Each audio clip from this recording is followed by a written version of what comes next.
তো ইতিমধ্যেই আধার কার্ডের নতুন একটি ওয়েবসাইট চালু করেছে রাজ্য সরকার। আপনারা যারা আধার কার্ড বন্ধের চিঠি পেয়েছেন তারা কিন্তু অনলাইনে রাজ্যের এই নতুন পোর্টালে আবেদন করতে পারেন। ইতিমধ্যে কিন্তু বহু মানুষের কাছে আধার ডিঅ্যাক্টিভেশন লেটার এসছে। আর যদি আপনার আধার কার্ড ইতিমধ্যে বন্ধ হয়ে যায় সেক্ষেত্রে কিন্তু আপনি রাজ্যের এই নতুন পোর্টালে আবেদন করতে পারেন। কিভাবে আবেদন করবেন details form fill up video আজকের ভিডিওতে আপনারা দেখতে পারবেন। তাই শুরু থেকে শেষ পর্যন্ত অবশ্যই দেখবেন। ভিডিওটি ভালো লাগলে লাইক করবেন, চ্যানেলটিকে সাবস্ক্রাইব করে পাশে রাখা বেল আইকনটি প্রেস করে নোটিফিকেশন অল করে রাখবেন। সবার সুবিধার্থে ভিডিওটি শেয়ার করবেন। তো চলুন শুরু করি। তো আপনারা দেখতে পাচ্ছেন রাজ্যের সম্পূর্ণ নতুন আধারের একটি ওয়েবসাইট। ভিডিওর ডেসক্রিপশন বক্সে আপনারা এই ওয়েবসাইটের লিঙ্ক পেয়ে যাবেন। সেখানে ক্লিক করে ডিরেক্ট কিন্তু আপনারা এই ওয়েবসাইটে চলে আসবেন। তো ওয়েবসাইটের নাম হলো রাজ্যের আধার সমস্যার portal, government of West Bengal. দেখতে পাচ্ছেন রাজ্যের আধার সমস্যার পোর্টাল, পশ্চিমবঙ্গ সরকার, সম্পূর্ণ নতুন কিন্তু এই পোর্টাল। এবং যাদের আধার কার্ড ইতিমধ্যে বন্ধ হয়ে গেছে বা যারা আধার কার্ডের চিঠি পেয়েছেন বাই পোস্টের মাধ্যমে আধার কার্ড বন্ধ হয়ে যাওয়ার জন্য, তারা কিন্তু এই পোর্টালে আবেদন করতে পারেন। তো কিভাবে আবেদন করবেন, কিভাবে ফর্ম ফিল আপ করবেন সেটা আপনাদের দেখাচ্ছি। তো ফর্ম ফিল আপের প্রথমে রয়েছে নাম। যার আধার কার্ড বন্ধ হয়ে গেছে তার নাম এখানে লিখবেন, সম্পূর্ণ বড় হাতের লিখবেন, নাম দিয়ে পদবি দিয়ে লেখার পর ডিস্ট্রিক্ট, এখান থেকে আপনারা জেলা সিলেক্ট করবেন, কোন জেলার বাসিন্দা আপনি সেই জেলা সিলেক্ট করবেন। সিলেক্ট করার পর ব্লক মিউনিসিপ্যালিটি অর্থাৎ ব্লক বা পৌরসভা, এখান থেকে আপনারা সিলেক্ট করবেন কোন ব্লক বা কোন পৌরসভা সিলেক্ট করবেন। সিলেক্ট করার পর পেয়ে যাবেন আধার নাম্বার। এইবার যে আধার কার্ড নাম্বারটি বন্ধ হয়ে গেছে সেই আধার কার্ড নাম্বার এখানে লিখবেন। আধার কার্ড নাম্বার লেখার পর পেয়ে যাবেন ফুল অ্যাড্রেস, আপনার ঠিকানা, অর্থাৎ এখানে কিন্তু আপনার সম্পূর্ণ ঠিকানা লিখতে হবে। আপনার আধার কার্ডের যে ঠিকানা রয়েছে সেই ঠিকানা আপনি হুবহু এখানে লিখবেন। ঠিকানা লেখার পর পেয়ে যাবেন পিনকোড, এখানে আপনার এলাকার যে পিনকোড সেই পিনকোড লিখবেন।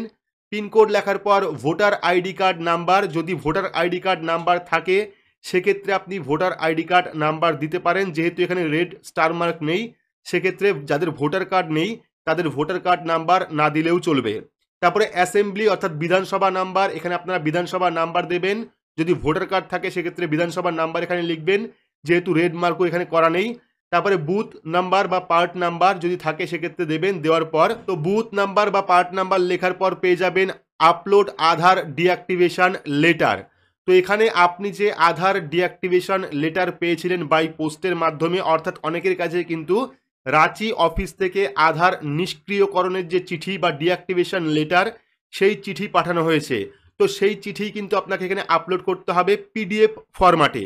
তো আপনারা সেই যে চিঠি সেই চিঠির ফটো তুলবেন, সেটাকে পিডিএফ ফরম্যাট করবেন। করার পর চুজ ফাইল অপশানে ক্লিক করবেন। ক্লিক করলে আপনার গ্যালারি ওপেন হবে। সেখান থেকে আপনার যে আধার ডিঅ্যাক্টিভেশন লেটার সেটা আপনি এখানে আপলোড করবেন। আপলোড করার পর যদি আপনার কোনো মন্তব্য থাকে বা যদি আপনি কিছু লিখতে চান সেক্ষেত্রে রিমার্কসে আপনি লিখতে পারেন, না লিখলে এটা ছেড়ে দিতে পারেন। ছেড়ে দেওয়ার পর ইওর ভ্যালিড মোবাইল নাম্বার, এবার কিন্তু আপনার মোবাইল নাম্বার দিতে হবে। আপনারা চেষ্টা করবেন আধার কার্ডে যে ফোন নাম্বারটা লিঙ্ক রয়েছে সেই ফোন নাম্বারটা দেওয়ার। তো ফোন নাম্বার দেওয়ার পর গেট ওটিপি অপশানে ক্লিক করবেন। তাহলে কিন্তু আপনার ফোন নাম্বারে একটি ওটিপি সেন্ড করবে।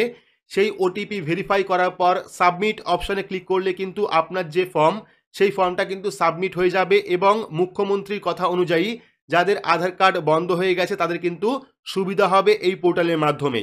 তো যাদের আধার কার্ড বন্ধ হয়ে গেছে বা যদি আপনি আধার কার্ড বন্ধের চিঠি পেয়ে থাকেন, আধার ডিঅ্যাক্টিভেশন লেটার পেয়ে থাকেন, সেক্ষেত্রে কিন্তু রাজ্যের সম্পূর্ণ এই আধারের নতুন পোর্টাল রাজ্যের আধার সমস্যা পোর্টালে এসে আপনার নাম নথিভুক্ত করতে পারেন। নাম দিয়ে district, block, Aadhaar number, full address, voter ID number, বিধানসভা কেন্দ্র, পার্ট নাম্বার, পিনকোড, আধার নিষ্ক্রিয়করণের চিঠি আপলোড করে এখানে কিন্তু আপনারা ওটিপি ভেরিফাই করে সাবমিট অপশনে ক্লিক করলে আপনার ফর্মটি সাবমিট হয়ে যাবে এবং আপনার সমস্যা কিন্তু দ্রুত সমাধান করা হবে, এমনটাই জানিয়েছেন মুখ্যমন্ত্রী।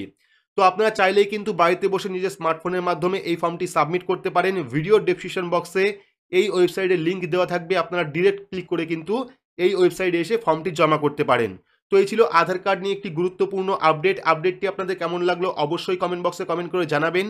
ভিডিওটি ভালো লাগলে লাইক করবেন, চ্যানেলটিকে সাবস্ক্রাইব করে পাশে রাখা বেল আইকনটি প্রেস করে নোটিফিকেশন অল করে রাখবেন। সবার সুবিধার্থে ভিডিওটি শেয়ার করবেন। তো আজকের মতো এইটুকুই, ধন্যবাদ।